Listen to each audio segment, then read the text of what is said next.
बिस्मिल्लाहिर्रहमानिर्रहीम। नाज़रीन अस्सलाम वालेकुम, मैं हूँ इमरान वसीम। नाज़रीन, प्रोग्राम में सबसे पहले हम बात करेंगे जो सहाफ़ी सुहेल वड़ाइच की जानिब से DGISPR लेफ्टिनेंट जनरल अहमद शरीफ के रिपटल के बाद, तरदीद के बाद जो जवाबी कालम लिखा गया है, वो जवाबी कालम क्यों उल्टा पड़ा है, क्यों महंगा पड़ा है, इस खबर से अपने आज के इस प्रोग्राम का आगाज़ करेंगे और फिर आप देखने वालों को ये बताएंगे कि chief justice of Pakistan justice Yahya Afridi अपने फ़ैसले पर क्यों और कैसे डट गए हैं। पाकिस्तानियों के लिए खुशखबरी क्या है, उस खुशखबरी की तफसीलात भी आगे चल के आप नाज़रीन की खिदमत में पेश करेंगे। लेकिन व्लॉग का आगाज़ करने से पहले आपसे दरख्वास्त के चैनल को सब्सक्राइब कर लें, बेल आइकॉन का बटन प्रेस करें। वीडियो पसंद आए तो इसे लाइक और शेयर ज़रूर कीजिएगा। तो पहली ख़बर से सुहेल वड़ाइच साहब ने जो जवाबी कालम लिखा है, इस मौजू से अपने प्रोग्राम का आगाज़ करते हैं। नाज़रीन, वड़ाइच साहब ने जो गुज़िश्ता हफ़्ते आज के दिन ब्रसेल्स में जो field marshal general Asim Munir साहब ने एक तकरीब से ख़िताब किया और वहाँ पर मौजूद लोगों के साथ जो मुलाकात की, इससे मुतल्लिक़ जो कॉलम लिखा आज ही के दिन ग़ालिबन 16 अगस्त बनती है और 16 अगस्त के कॉलम के बाद अपनी राय पर मबनी और तारीख़ी हवाले और तारीख़ी हक़ाइक़ पर मबनी इतवार के रोज़ 17 अगस्त को एक और कॉलम जो है वो सुहेल वड़ाइच साहब ने लिखा। इस कॉलम के बाद जो DGISPR हैं, लेफ्टिनेंट जनरल जनाब अहमद शरीफ साहब, उनकी तरफ से एक रिबटल जारी किया गया सहाफ़ियों के साथ मुलाकात में, जिसमें ये कहा गया कि आसिम मुनीर साहब ने, फील्ड मार्शल साहब ने किसी सहाफ़ी को ब्रसेल्स में इंटरव्यू नहीं दिया और वहाँ पे PTI की कोई बात नहीं हुई और ना ही माफ़ी का जिक्र हुआ। DGISPR ने कहा कि जो कॉलम लिखा गया उसमें सहाफ़ी की तरफ से गैर ज़िम्मेदारी का मुज़ाहरा किया गया, यानी सुहेल वड़ाइच साहब ने जो कॉलम लिखा है उसमें जो एक सहाफ़ी की रिस्पॉन्सिबिलिटी होती है उसको फॉलो नहीं किया गया, उसको अडेयर नहीं किया गया। अब ये बात जो DGISPR कह रहे हैं, इस बात का जो जवाबी कालम सुहेल वड़ाइच साहब ने लिखा है, इस बात का उन्होंने भी एतराफ़ किया है कि उनका जो कॉलम था 16 अगस्त का ब्रसेल्स में जो तकरीब थी, उस कॉलम में उन्होंने इंटरव्यू का लफ्ज़ इस्तेमाल नहीं किया, उस कॉलम में उन्होंने PTI का लफ्ज़ नहीं लिखा। लेकिन इसके साथ साथ नाज़रीन, सुहेल वड़ाइच साहब ने कहा कि जो खाने की टेबल पे मुलाकात हुई, वड़ाइच साहब कहते हैं कि मेरे खुरदरे सवालात का जो उन्होंने 16 अगस्त को कॉलम लिखा, उसमें वड़ाइच साहब कहते हैं कि मेरे खुरदरे सवालात का फील्ड मार्शल आसिम मुनीर साहब ने वाज़ेह जवाब दिया। और वो लिखते हैं वड़ाइच साहब, क्योंकि मैंने उनके कॉलम्स का, तीनों कॉलम्स का, जो 16, 17 और कल जो जवाबी कालम उन्होंने एक्स पे लिखा है, मैंने बड़ी बारीकी के साथ उसकी स्क्रूटनी की है, उसका जायज़ा लिया है। तो 16 अगस्त के कॉलम में जनाब सुहेल वड़ाइच साहब ये लिखते हैं कि फील्ड मार्शल के साथ जो बात है वो सियासत से शुरू हुई और जो तब्दीली की बातें की जा रही थी कि वज़ीर आज़म को तब्दील कर दिया जाएगा, सदर पाकिस्तान को तब्दील कर दिया जाएगा, सदर के अहदे पे आसिम मुनीर साहब की चहमगोइयाँ होती रहीं शहर इक़्तिदार में, तो ऐसी तमाम अफवाहों की फील्ड मार्शल ने तरदीद कर दी और वज़ीर आज़म की 18-18 घंटे जो काम करने की हैबिट है, जो आदत है, उसको भी फील्ड मार्शल आसिम मुनीर की तरफ से सराहा गया। लेकिन आगे चल के वड़ाइच साहब ये लिखते हैं उसी 16 अगस्त के कॉलम में कि सियासी हवाले से किए गए सवाल पर फील्ड मार्शल ने यह कहा कि सियासी मसालियत सच्चे दिल से माफ़ी मांगने से मुमकिन है। और फिर यहीं पे आगे चल के वड़ाइच साहब अपने कॉलम में ये लिख रहे हैं कि इसी हवाले से, यानी जो उन्होंने सवाल किया, जो वड़ाइच साहब कह रहे हैं कि सियासी हवाले से सवाल पे आसिम मुनीर साहब ने कहा कि सियासी मसलियत सच्चे दिल से माफ़ी मांगने पर होती है, इसका मतलब ये है कि आसिम मुनीर साहब जो है वो खाने की टेबल पे बैठे हैं। लेकिन अगले जुमले में जो वड़ाइच साहब लिखते हैं कि इस हवाले से उन्होंने स्टेज पर कुरानी आयात का हवाला दिया जिसमें शैतान और आदम की बात की गई। अब यहाँ पे उनके कॉलम में जो 16 अगस्त का कॉलम है उसमें एक बड़ा जंप मौजूद है और फिर आगे चल के उन्होंने बाकी वो हवाले दिए कि पाकिस्तान का जो मुआशी बहरान है उसका रोड मैप क्या है, दहशतगर्दी के हवाले से आसिम मुनीर साहब की सोच क्या है। और फिर जो 17 अगस्त को कॉलम लिखा, मैंने अपनी वीडियोस में कई मरतबा कहा कि ये सुहेल वड़ाइच साहब की अपनी आरा है,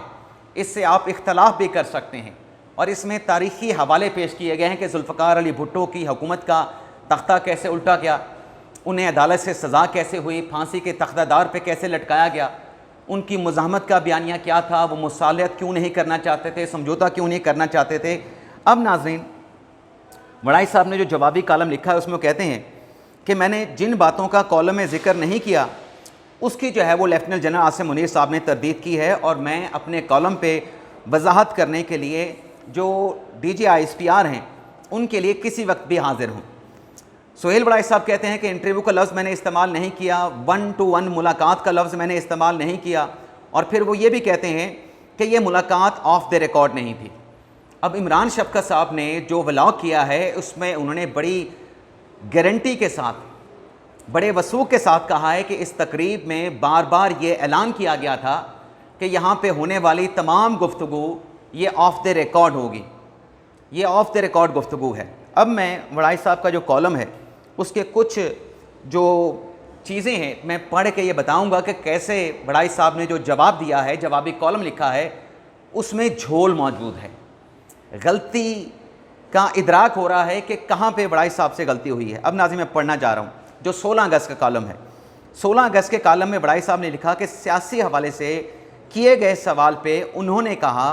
कि सियासी मसालियत सच्चे दिल से माफ़ी मांगने से मुमकिन है। इस हवाले से उन्होंने स्टेज पे कुरान पाक के आदम की तख्लीक और शैतान के किरदार के हवाले से आयात का मतन और तर्जमा सुनाया। यानी अचानक से कैसे हो सकता है कि जब वो आपके साथ टेबल पे बैठे हैं और वो जाके उन्होंने खिताब करना शुरू कर दिया है।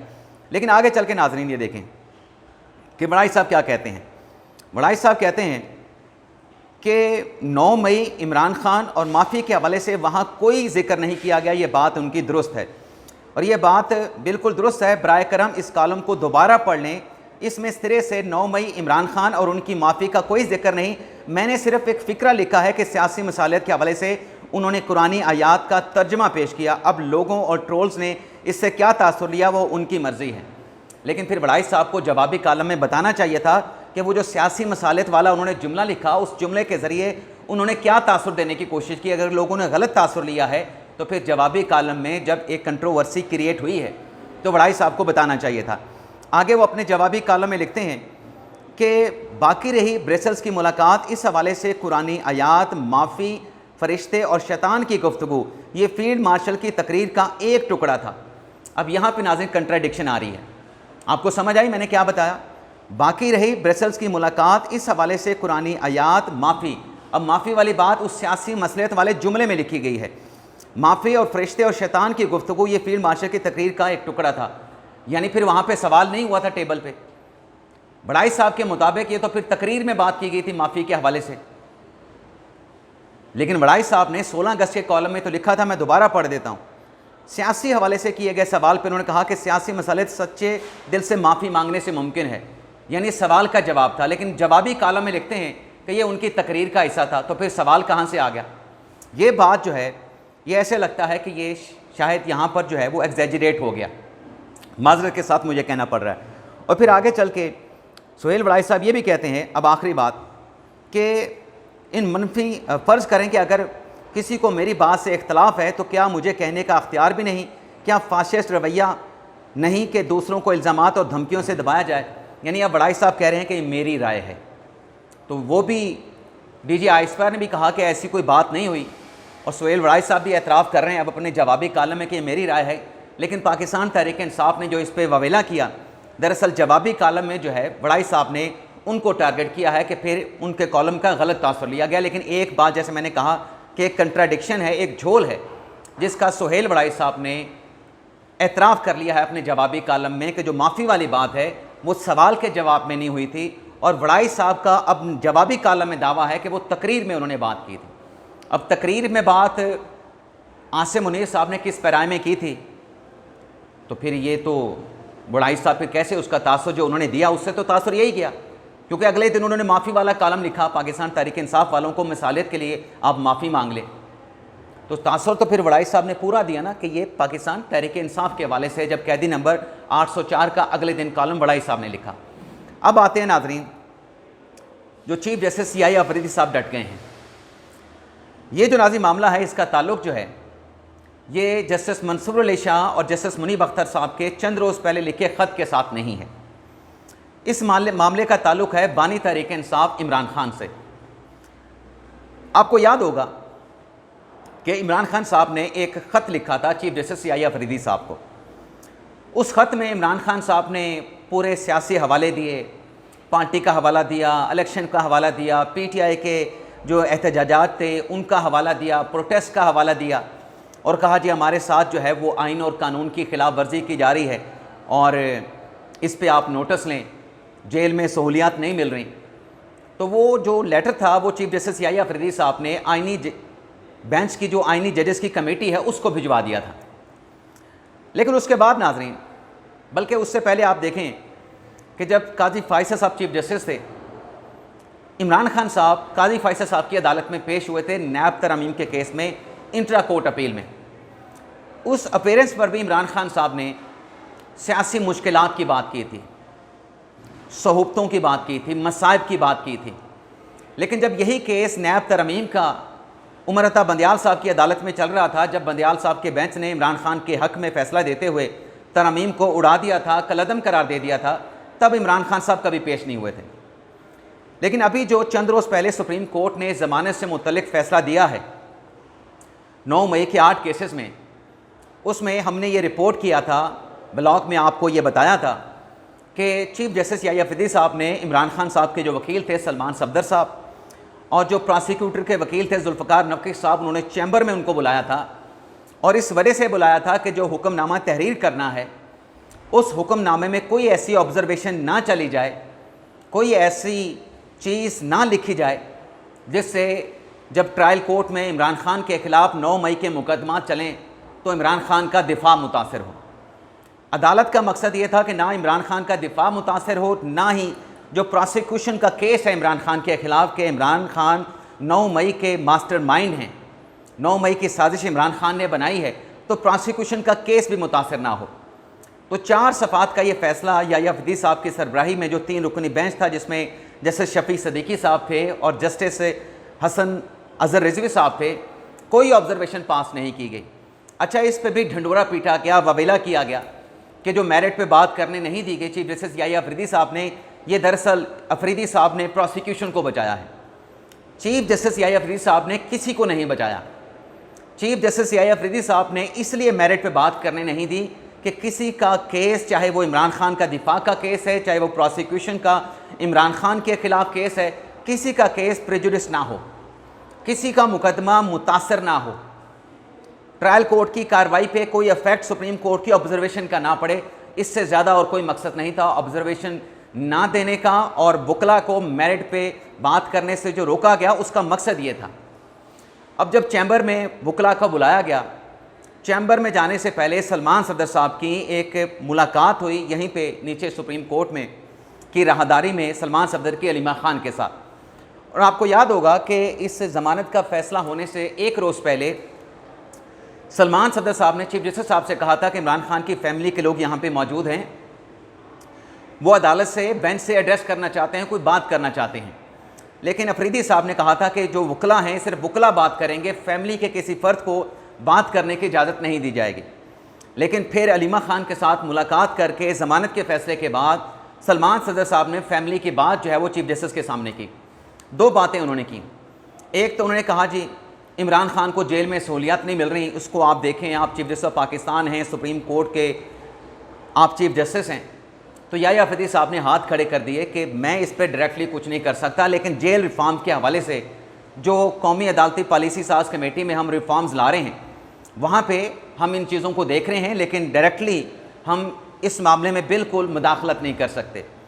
फिर सलमान सफदर साहब ने दूसरा नुक्ता ये उठाया कि सड़क के उस पार,